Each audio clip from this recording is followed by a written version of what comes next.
So Garmin did it. They put a camera in the Varia Radar device. I've had this on test for a little while now, and my take is, well, it's complicated. Okay, the Varia Radar is hands down one of the best pieces of technology that you could put on a bike. They've been a huge success for Garmin and people absolutely love them.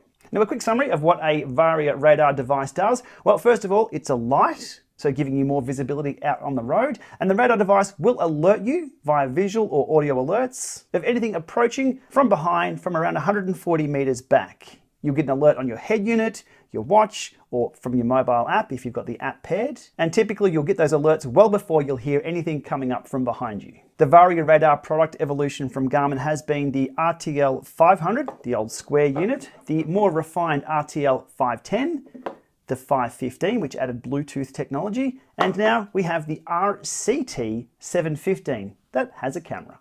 The RCT unit doesn't replace these units whatsoever. It sort of sits above them as a premium offering that does the same, but this time has the camera. Now you'd think adding a camera to a Varia Radar would be as simple as adding the optical device, beefing up the battery a little bit, and giving users the ability to access the footage. It's been anything but straightforward. A closer look at the RCT715, and really it's only when you put them side by side with the older units you can see how much more beefier this unit really is. Different mounting system, which I'll take you through in just a moment.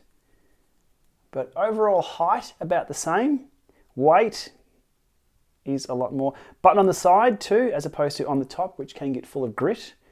Speaking of grit, this unit is a little sandblasted, which is a concern that I'll bring up later on with this unit. Okay, onto the mounting system, you get round, D, and aero, and you can change those for different angles. The mounting system itself has changed into a more robust locking mechanism.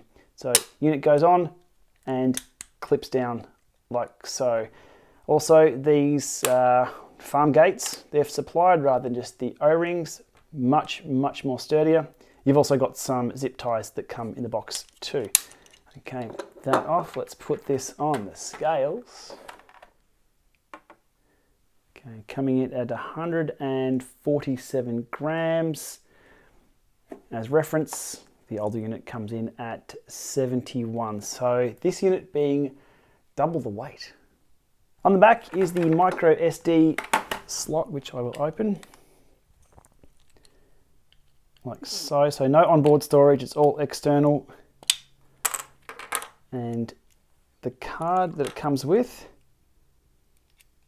is not this one, because that's the one I have been using. It comes with this little puppy here, 16 gig, retailing for about $6.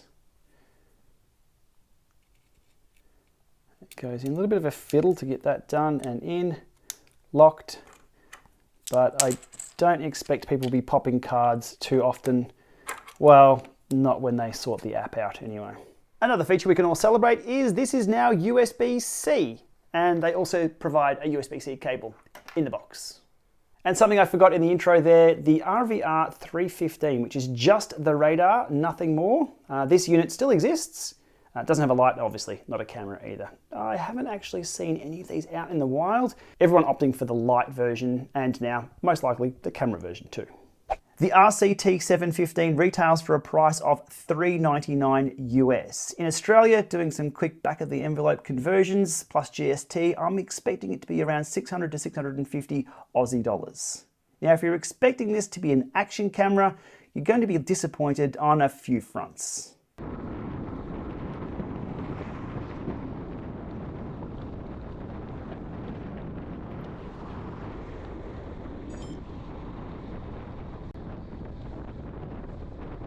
But before digging into all the details, there is a lot of ground to cover with this, and I appreciate people won't want to sit through everything. If you like, you can use the video chapters below to skip through to the pros and cons, where I summarize everything I'm about to cover here. Also, a reminder to hit subscribe on this channel to be alerted of new videos coming up.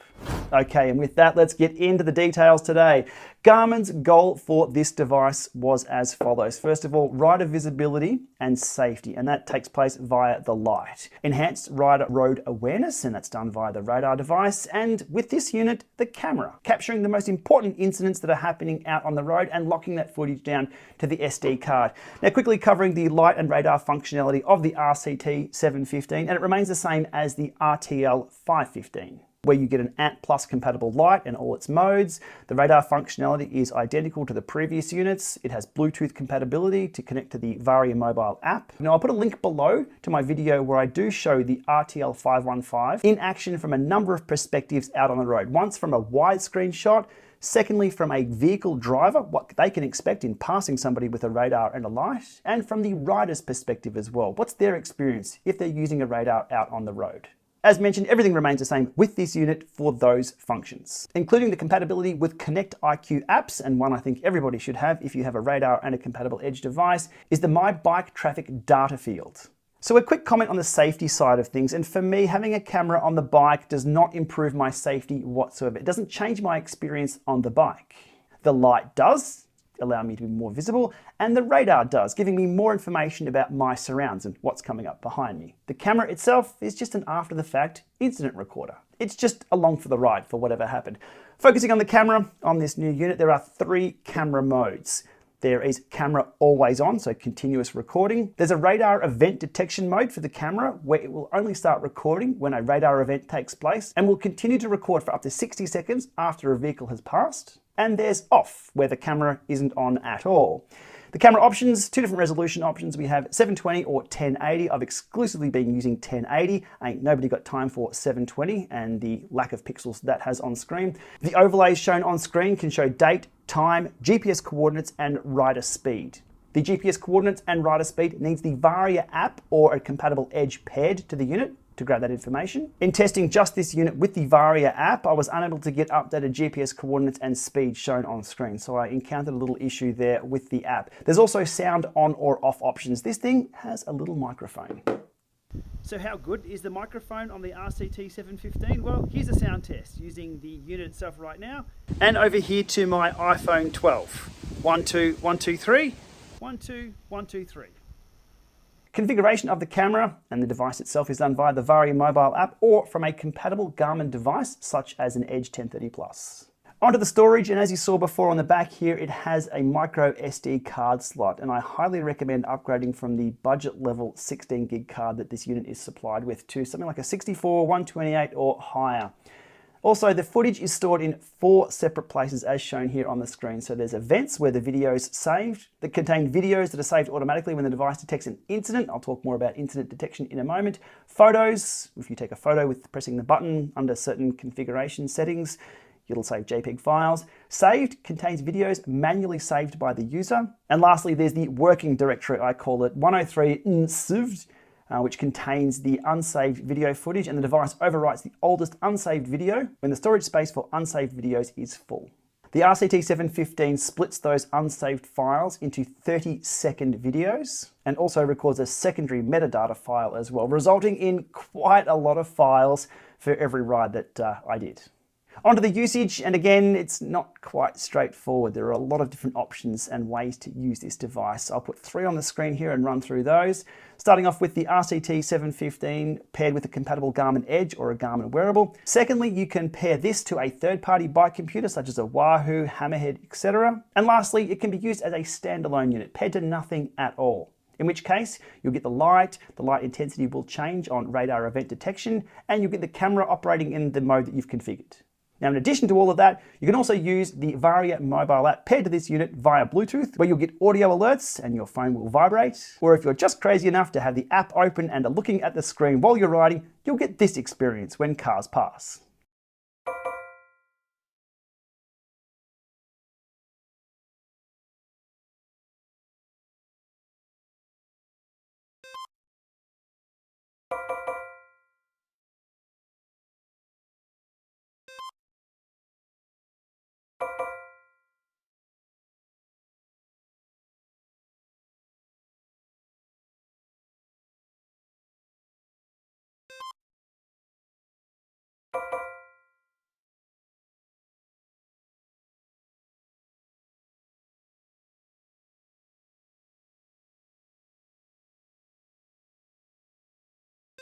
When paired to a Garmin Edge 1030 Plus or newer Edge unit, you'll get a widget with the camera control, status, and configuration. Earlier versions of Edge computers won't have this, and neither will non-Garmin head units. One thing of note when using this out on the road, I was never quite sure if the camera was recording or not. It does have LED lights on the side indicating what mode it's in, but that's behind me under the saddle. What would be very handy is in addition to the main screen on your Garmin or an overlay indicating the camera was in record mode, similar to what they do with the radar in the top corner there. Incident detection on the 715. Now this does have the ability itself to detect incidents. From the user manual, by default, the device uses a sensor to detect possible incidents and saves video footage before, during, and after the detected event. The video footage is stamped with the time, date, and location, if available, on the event. The before scenario there would be in the case of the video camera already recording footage at the time an incident takes place. In the case of the camera being in radar event mode and not recording, if an incident is detected, it will start recording and switch to continuous recording. If the camera is set to off and an incident detection event takes place, the camera will start recording and will also be switched to continuous recording.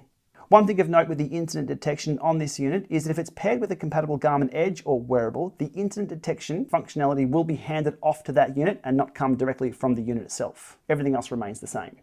Battery life on radar devices has never been that great, and this is no exception, unfortunately. The official specs are up to 4 hours in camera mode. I'm assuming that is at full light and full record mode. Up to 6 hours in solid mode with the camera disabled. 5 hours in Peloton mode, which isn't as bright as full. 4 hours in night flash mode. 6 hours in day flash mode. Up to 10 hours in day flash mode without the camera. And up to 6 months in standby mode. Look, that's interesting on paper, but I did do some testing in the Llama lab that ended up being a little better than what's on paper here. Now those numbers are the light on full solid with the camera on continuous recording. The battery lasted 5 hours, 26 minutes and 41 seconds.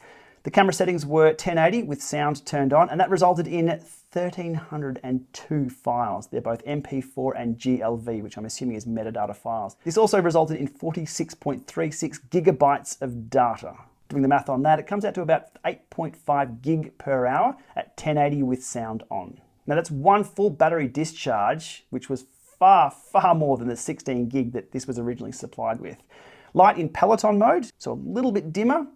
Continuous recording, the battery life as tested on the bench in perfect conditions, 6 hours, 10 minutes, 28 seconds, resulting in 1,482 files being saved, 52.79 gig of data, again 8.5 gig per hour. So battery life on this is a little better than what's on paper, but still not exceptional. Camera mode turned off with full solid turned on, and I also put this up against the 515 and the 510. Now those are used units, heavily used units, so the battery life on that may be a little bit less than brand new. The RCT715 at full solid came in at 7 hours, 47 and 4 seconds.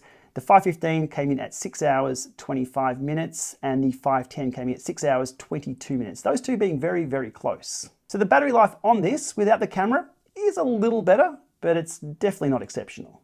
Okay, with all this talk about the camera and configuration, let's dig into the most important part, the camera performance. Now I've tested this extensively in all different conditions, and you'll see in a moment it tested under ideal conditions. I've tested it with the sun from behind. I've tested it on gravel, which I call my rough AF testing. And I've gone out at night and tested it under a number of different scenarios, being completely dark, low light, street lights, etc.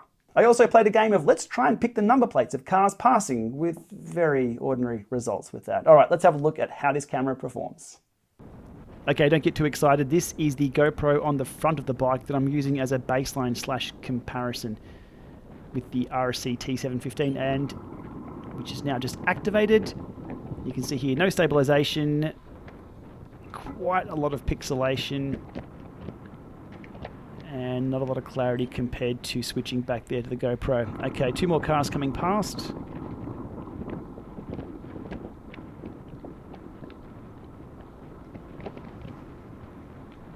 One, two, and back to the GoPro. You can tell right there the difference between the stabilization.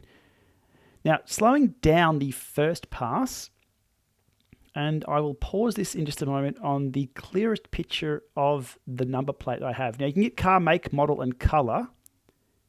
Number plate, a little bit iffy.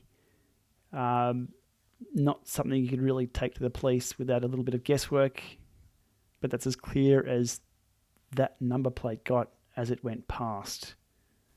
Similar to the four-wheel drive ute or truck that went past, S139AKB is the best I can do from that. That's actually not too bad, and probably one of the better number plate captures that I have after a few hundred others that I've got throughout the week. Onto a sun is at my back example, and yeah, that's a no on that one at that kind of speed. Another sun at my back example here in town, lower speed, and I think we can conclude that we'll get make, model, and color, but number plate ID is a little tricky. Out the road a little further, onto some gravel testing, where the stabilization or lack thereof is very noticeable.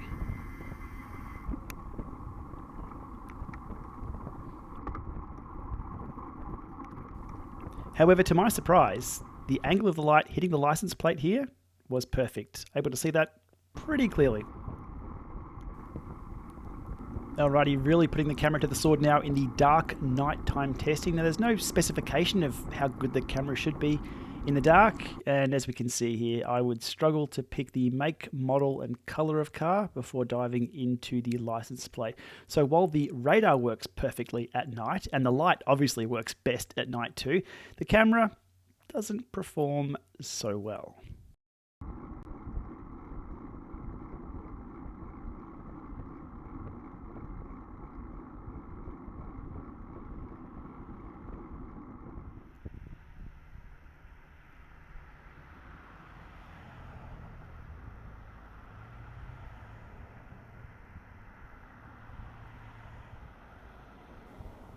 And if there was any question about why I love gravel cycling, here's a great example. I don't have to share the back roads with these monsters. And on the off chance that I do, they're not coming at that speed, and I know well in advance because the radar is beeping away on the head unit and in my earphones. Okay, onto the user interface and interacting with this unit while on the bike. And again, another rabbit hole of complexity. If you do it via the widget on the Edge unit, you get an option to take a photo or save a video when the camera is recording. Those options switched off after 30 seconds though, when I had it in radar recording mode, although the camera continued recording for another 30 seconds after that, after the all clear, so I'm not sure what's going on there. That was a bit weird.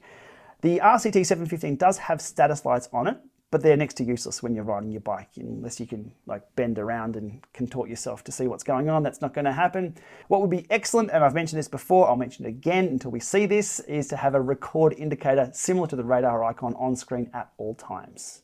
No one's ever going to be riding along just looking at the widget. Or if you're involved in an incident such as a close pass or something, you're not going to have the time to swipe down and swipe across and get to the widget. It's just not taking place. There is a camera button on the unit, and again, let's go down to another decision tree of complexity. If the camera is off and you press the button on the unit, it switches the camera to continuous recording and it will start recording. If the camera is in radar mode and not recording, it does the same. It switches the camera to continuous recording and keeps recording. If the camera is recording and you press the button, it will take a photo. And it will also start what's called a saved video recording for the duration that you've configured in the settings, so between 1 minute 30 and 5 minutes. It will then return to continuous recording mode. If the camera is in this saved clip recording mode and you press the button, you take a picture. If you can remember all those options, good luck. I couldn't, and I couldn't really get my head around how this thing really worked. The summary was, pressing the camera button will ensure the camera turns on and starts recording. Or if the camera is recording, it will take a photo and start a saved video recording session. Touching that button means you've got to go back and change it manually if you were set to something else. Pretty frustrating, but I get it from a safety perspective. And also pressing the button for 4 seconds turns the camera off. The user interface and interaction to this unit off the bike in accessing footage, well, was, let me politely say, a challenge. I had issues connecting to the Wi-Fi with this. I wasn't able to get to the preview mode.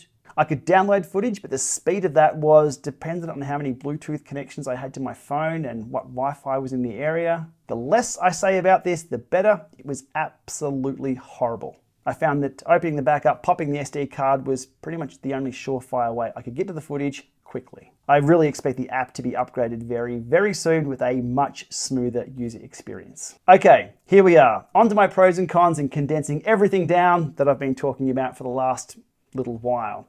Starting off with the pros. And look, this unit does what Garmin intended it to do, albeit with a steep learning curve for the end user and what I would call minimal documentation with how it interacts with third-party devices. I guess that's kind of to be expected as Garmin want to keep everybody in the Garmin ecosystem and provide that excellent user experience with their devices.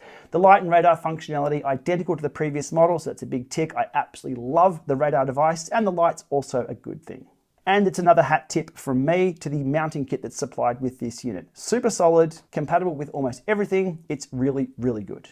Now onto the cons and the summary of, well, a lot of frustrations, let's be honest. Starting off with the usability of this device. It is difficult. There are so many different configurations and setups, and how it works with each of those is a little different. The scenarios of it recording, it not recording, pressing that button, it going to continuous mode, me having to change it manually back. It was, as I said, it's a steep learning curve.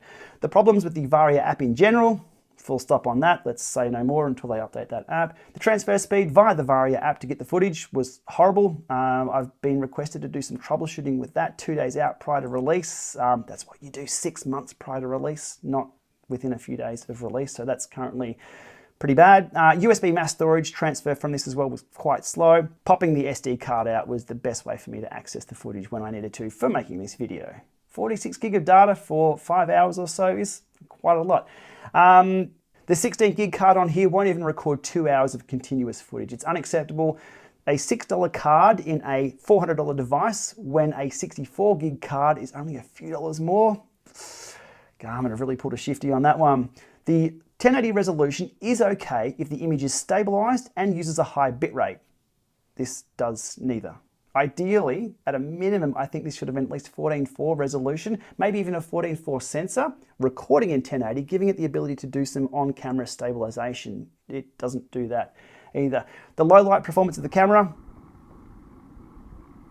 the overall performance of the camera, as we've seen, where it's located as well, let's talk about that. It's susceptible to road grime, grit, moisture, tubeless tire sealant, and stone chips. If you don't believe me, yes, I have cracked a GoPro by rear mounting it on the gravel bike and having stones flick up. This has a non-replaceable lens or lens cover, so I'd be looking at putting a cover on that pretty quick if you're using it off-road or on gravel.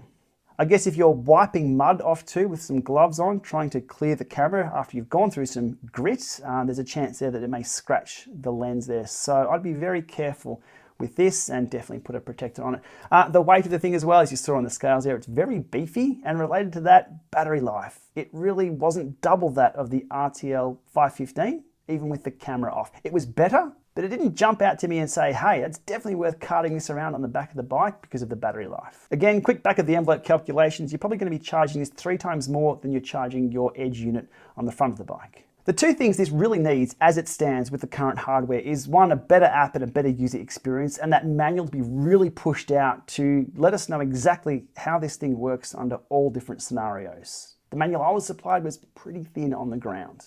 Secondly, and I've said it again and I'll say it multiple times throughout this video, is having the indication on the Edge unit that this is recording. I always know the radar's there and the radar's got my back. I want to know at all times, is the camera also seeing what's coming from behind? They're 2 quick wins I think Garmin could put in this device.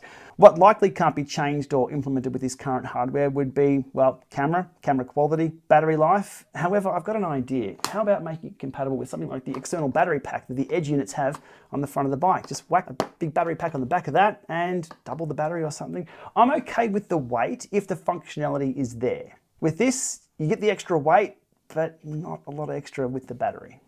Okay, finally time to almost wrap this one up and onto my summary. Look, I do like having a camera there, but I don't think it's essential. It would be essential if an incident takes place, so it's always a nice to have, but it's not changing my experience like going from no radar to having a radar. That is a game changer that I highly recommend everybody investigate if they're doing similar riding to me out in the big open roads.